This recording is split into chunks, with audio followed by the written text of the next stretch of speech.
वैभव और संपत्ति और लोभग्रस्त पुरुष कोई हो, चाहे गृहस्थ हो चाहे विरक्त हो, अंततो गत्वा संकट में फंसकर मारा जाता है। इसलिए चित्त में संतोष धारण करे। सर्वत्र भरी हुई संपत्ति है, संतोषी पुरुष को बड़ा आनंद है संतोष में। संतोष रूपी धन आ गया तो सब धन धूल समान। चाहे जो इतना धन हो, संतोष न हो, दरिद्री है। जिस समय संतोष हृदय में आया उसी समय वो महान बन जाता है। बिन संतोष न काम न साही, अछत काम सुख सपने उनाही। इसलिए चाहे गृहस्थ हो चाहे विरक्त हो, इस परम धन को धारण करे, संतोष धन। संतोष धन की परिभाषा, जोई जोई प्यारो करे सोई मोई भावे। जैसे मुझे प्रभु लगते हैं हमें वही अच्छा लगता है। मेरे नाथ जैसे रख रहे हैं, बहुत अच्छे से रख रहे हैं, ऐसा भाव रखना चाहिए। जैसे पैर में जूता पहन ले तो पूरी पृथ्वी में मानो सुरक्षित चरण हो गए। पूरी पृथ्वी में थोड़ी बिछाया जाएगा कारपेट, अपने पैर में जूता पहन लो। पूरी पृथ्वी को नहीं सुधार सकते, तुम अपने चित्त को सुधार कर संतोष रूपी धन ले आओ। न भाई से झगड़ा करो, न पत्नी से झगड़ा करो, न परिवार से झगड़ा करो, न पड़ोसी से करो। सोचते होगे कि झगड़ा नहीं करेंगे तो फिर लोग हमको सताएंगे। नहीं, जो सताने वाला भाव रखता है वो अपने आप नष्ट हो जाता है। आप संतोष धारण करो और देखना, जो उद्दंड हैं, जो दूसरों को दुख देते हैं, अपने आप नष्ट हो जाते हैं। ये खूब देखी हुई बात कह रहे हैं, शास्त्र से और व्यवहार से भी। इसलिए संतोष रूपी अमृत का पान करने वाला, चाहे गृहस्थ हो चाहे विरक्त हो, वो सुख को प्राप्त होता है। जो धन के लोभ से, भोगों के लोभ से असंतुष्ट रहता है, उसी को दरिद्री कहते हैं, चाहे जितना बड़ा हो। असंतोष ही सबसे बड़ा दरिद्रतापन है, भिखमंगापन है, दुख है। संतोष सबसे बड़ा सुख है। अतः परमार्थिक, चाहे गृहस्थ हो या विरक्त, सुख चाहने वाले को संतोष रूपी धन हृदय में धारण करना चाहिए। परब्रह्म परम धाम योशो ब्रह्म तथा परम, तमाराध्य हरिम याति मुक्ति मप्यति दुर्लभाम। परम दुर्लभ मुक्ति, परम दुर्लभ सुख उसी को प्राप्त होता है जो भोगों से संतुष्ट होकर भगवान श्री हरि की उपासना करता है। जैसे गोस्वामी तुलसीदास जी कह रहे हैं, जथा लाभ संतोष सदा काहू सो कछु न चाहोगो। इससे बहुत जल्दी हरि प्रसन्न होते हैं। और नाम जब कर रहा है, हरि की आराधना कर रहा है, वो परब्रह्म परम धाम योशो ब्रह्म तथा परम, जो परम ब्रह्म है, परम धाम है, परम स्वरूप है, उन श्री हरि की आराधना वही पुरुष कर सकता है जो संतोषी है, और वही मोक्ष पद को प्राप्त होता है। और जो संतोषी नहीं, तो पहले सुना, भेषधारी हरि के उर शालय। अब यहां महर्षि पुलस्त जी कह रहे, धाम, पुरी और तीर्थ, प्रायः गृहस्थ या विरक्त सब कोई इनका सेवन करता है। सेवन सब कोई करता है, लेकिन फल कौन प्राप्त कर पाता है? तीर्थों में, धाम में, पुरियों में, ये महर्षियों की वाणी है। तीर्थ सेवन करने वाले को फल कौन प्राप्त कर पाता है, और कौन अपने फलों को गंवा देता है जो और पहले से है पुण्य फल, उनको नष्ट कर देता है तीर्थों में जाके। तीर्थों में जाए तो अपने हाथों को, अपने पैर को, अपने मन को संयम में रखे। जो विद्वान, तपस्वी, गृहस्थ, विरक्त कोई भी हो, पहली बात तीर्थों में जाए तो अपने शरीर को संयम में रखे। पहला, कभी किसी तीर्थों में मैथुन धर्म का प्रयोग न करे। तुम्हारे गृहस्थ हो, घर है, परिवार है, तीर्थ गए हो, बहुत होश में जाओ। जैसे हरिद्वार, काशी, द्वारिकापुरी, ये ब्रज धाम, कहीं भी भगवान की कृपा से यदि जाना मिले तो पहला नियम ले लो कि हमको इन तीर्थों में ब्रह्मचर्य से रहना। 1 दिन, 2 दिन, 3 दिन, 4 दिन, जितने दिन तुम्हें रहना हो, ब्रह्मचर्य का पहला। दूसरा, कोई ऐसा कार्य तुम्हारे हाथ से न बन जाए। हाथ पैर अहंकार संभाल के तीर्थ में। संत कनि रंकन जानती, अभिमानी गर्विष्ठ लोभ मद मत तगाधा, दुष्ट परिहरो दूरी भजत भज श्री हरि राधा। धामों में, तीर्थों में ऐसे भगवान के लाडले घूमते हैं जिनको तुम समझोगे पागल हैं, जिनको समझोगे भिखमंगे हैं, जिनको समझोगे। ये भूल कभी न करे तीर्थों में जाके किसी भिखारी, किसी पागल, किसी को कमजोर समझकर ये आप मार दें, पीट दें। पहली बात, किसी भी तीर्थ में जाकर मैथुन धर्म का प्रयोग न करें। गृहस्थ किसी भी तीर्थ में जाकर किसी को गरीब या भिक्षुक या भिखारी को समझ करके कि अरे ये तो ऐसे ही, कहीं आप उनकी अवहेलना न कर दें, उनके ऊपर हाथ ना उठा देने, सारे सुकृत चले जाएंगे। और कह रहे, जो तीर्थ सेवन का फल प्राप्त करता, तीर्थों में जो बटता हो उसे नहीं पाना चाहिए। प्रतिग्रह शून्य। अगर जैसे हलवा पूड़ी परिक्रमा में बट रहा है या कहीं बट रहा है, बोले ये प्रभु का प्रसाद है, आप ले लीजिए, प्रणाम करो, चलो। आपको ही नहीं कि दबा के हलवा पाए, परिक्रमा किए हो, आप आए हो गृहस्थी में, बिल्कुल आपको किनका नहीं लेना। किनका लेना है? राधा रमण जी के मंदिर में, राधा वल्लभ जी के मंदिर में, बिहारी जी के मंदिर में, वहां बट रहा है तो आप किनका ले लीजिए। रोड में बट रहा है, संसार में बट रहा है, ये सुकृत और पुण्य के लिए, ये प्रतिग्रह है, गृहस्थी को नहीं लेना चाहिए। विरक्त को भिक्षान्न की अगर उसका बहुत मौज आई है तो एक ही से ले लो, फिर वो उस दिन दूसरे से कुछ मत लो, वही पाकर अपना गुजारा करो। मान लो हलवा बट रहा है तो एक दोना ले लिया और एक दोना से गुजारा करो तो तुम्हारा भजन बच जाएगा। विरक्त को, गृहस्थ को तो बिल्कुल नहीं लेना चाहिए। ये शास्त्र सम्मत बात पहले भी बताई थी, अब भी कह रहे कि प्रतिज्ञा दुपाव्रत संतुष्टो येन केनचित, जो तुम्हारा धर्म पूर्वक चना चबेना है उससे गुजारा करो, तीर्थयाटन करो, परिक्रमा करो, भजन करो, उपवास करो, जैसे बने अपने धन का प्रयोग करो। दूसरों का कहीं दान प्रतिग्रह आश्रमों में खाना ये नहीं।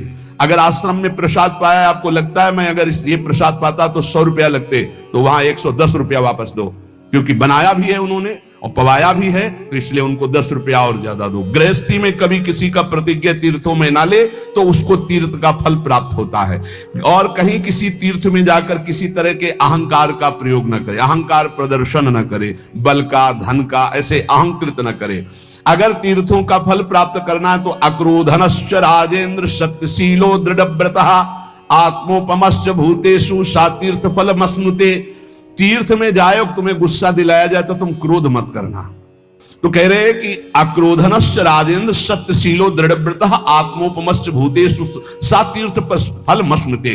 तीर्थों में कभी किसी के ऊपर क्रोध न करे और तीर्थों में जय दिन रहे सत्य बोले, और तीर्थों में जय दिन रहे व्रत पूर्वक रहे, कुछ नियमावली लेकर के। अब जैसे बोले तीर्थों में जाके कुछ छोड़ना चाहिए, हमने गांव में सुना है ये बात, बोले तीर्थों में जाकर कुछ छोड़ना चाहिए, बोले हम तो फूल गोभी छोड़े आए, जिंदगी में फूल गोभी नहीं खाएंगे, ये कोई छोड़ना हुआ यार। बोले हम बैंगन छोड़े आए, हम लाल मिर्च छोड़े आए, ये कोई छोड़ना हुआ?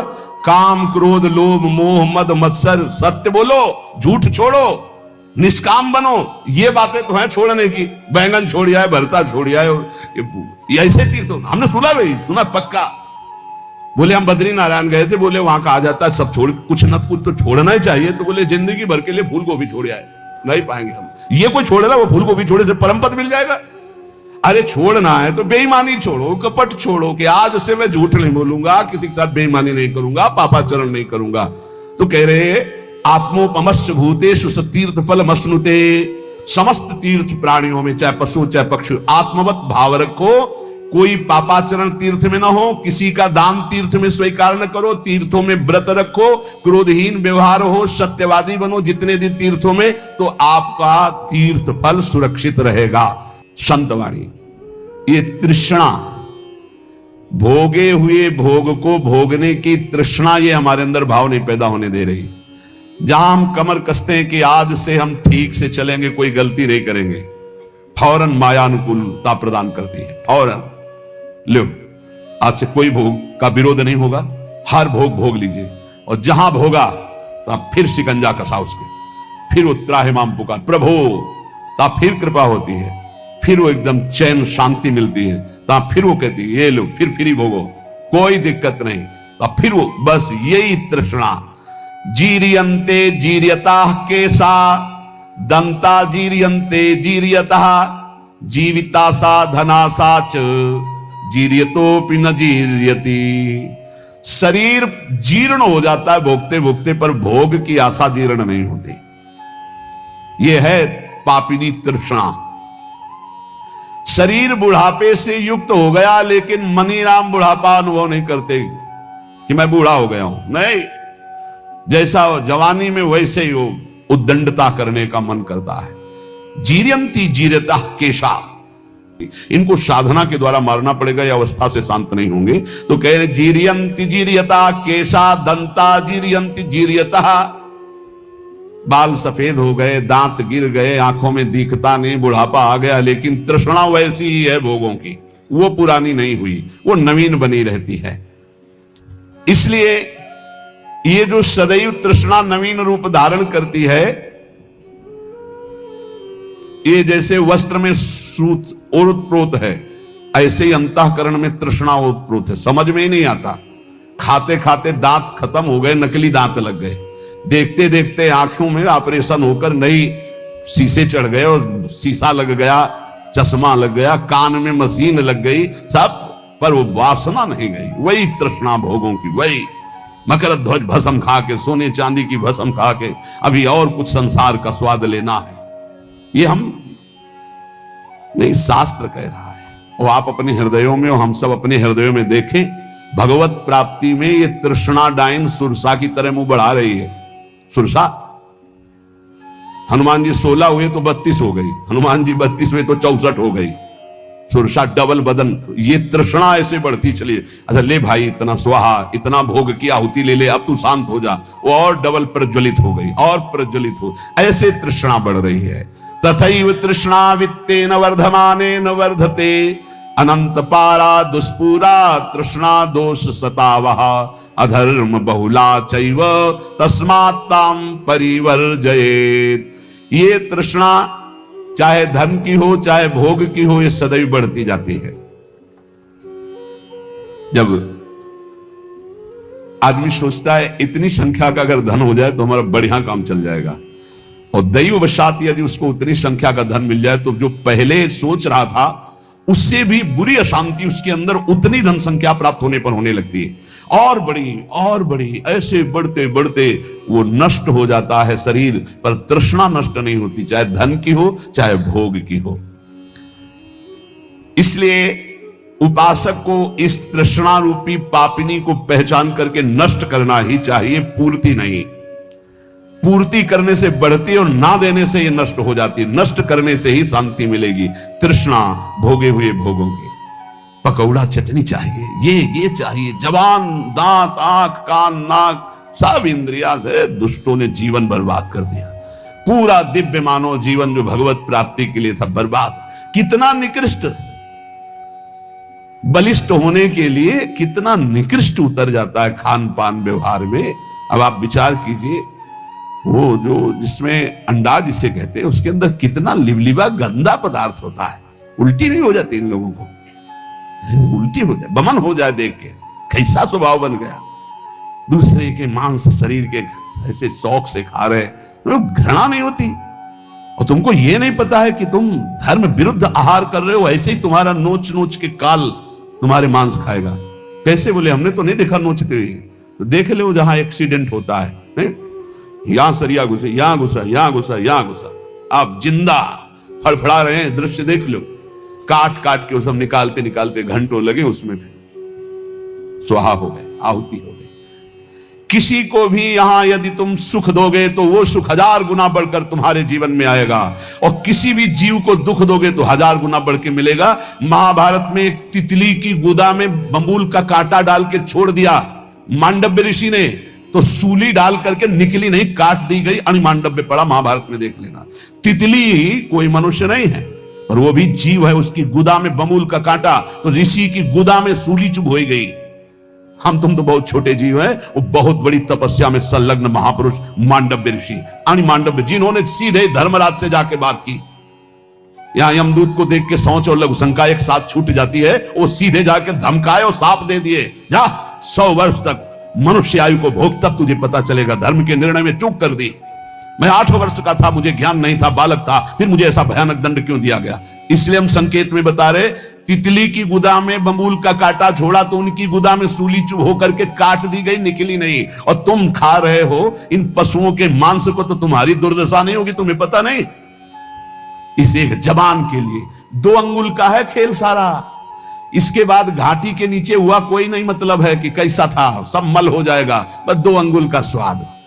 अरे बहुत स्वाद ले लिया, थोड़ा राधा नाम का स्वाद लो। मारो इस तृष्णा को, भोजन की तृष्णा को, भोग की तृष्णा को, देखने सुनने बोलने की जो प्रपंच जनित तृष्णा है, इसका नाश करो। जो उपासक भगवत मार्ग में आगे बढ़ना चाहता है, वो किसी को मित्र ना बनाए, और मित्र बनाए तो बहुत काल के बाद बनावे। सहसा किसी को दोस्त नहीं बनाना चाहिए। कह रहे हैं चिरेण मित्रम बदनीयात चिरेण च कृतम त्यजेत चिरेण ही कृतम मित्रम चिरम धारणम अर्हति रागे दर्पे च माने च द्रोहे पापे च कर्मणि अप्रिये चैव कर्तव्ये चिरकारी प्रशस्यते बंधूनां श्रद्धां चैव भृत्यानां स्त्रीजनस्य च अव्यक्तेषु अपराधेषु चिरकारी प्रशस्यते। चिरकाल तक परीक्षा लेकर ही दोस्त बनाना चाहिए, सहसा किसी को मित्र नहीं बनाना चाहिए। यह हमारे ब्रह्म ऋषियों का आदेश है। क्या परीक्षा ले हम जिससे मित्र बनाना हो? बोले पहले देखे कि हमसे कोई इसका राग तो नहीं है जो हमसे दोस्ती कर रहा है। हमारे रुपए से राग, हमारे शरीर से राग, हमारे रूप से राग, हमारे पद से राग, कुछ ऐसा तो नहीं है जिसे ये देखकर हमसे दोस्ती करना चाहता है। रूप देखकर, शरीर देखकर, पैसा देखकर, अपने सुख की चाह करके हमसे दोस्ती, बिल्कुल। बोले राग त्यागी ही दोस्त होता है।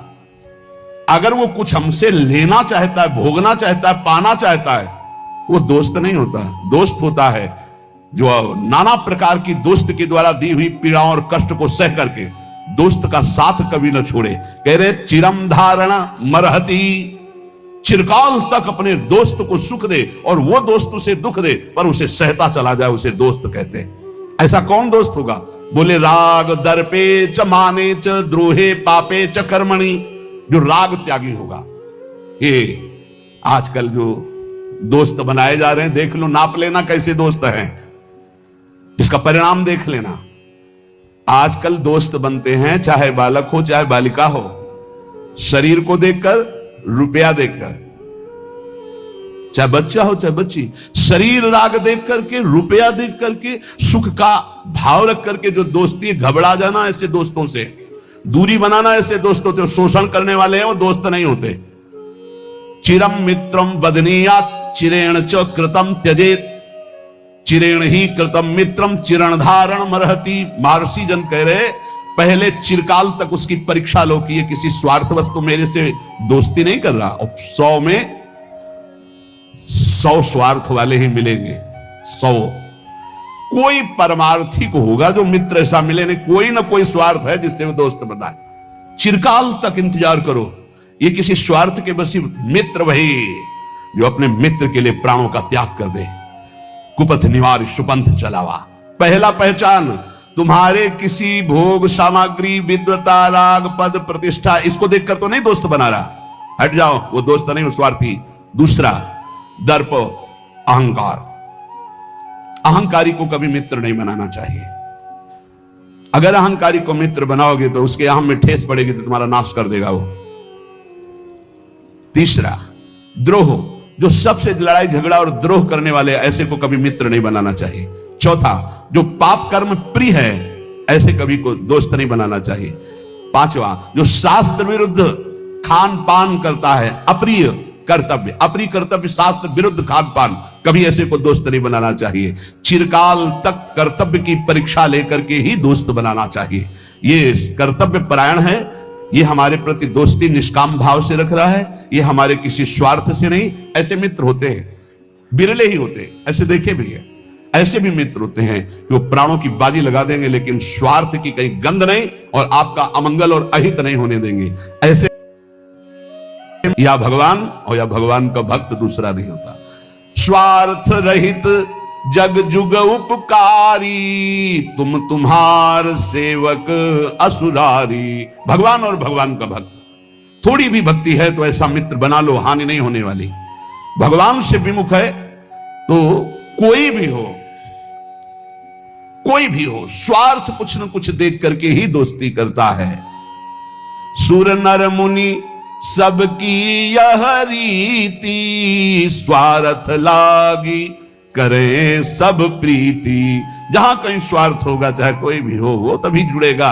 अगर स्वार्थ रहित प्यार है तो भगवान और भगवान के निर्मल प्रेमी महाभागवतों में। तो यहां सावधान करते हैं, अब ऐसा यदि मित्र बन गया है तो किसी छोटी मोटी बात में उसका त्याग मत कर देना।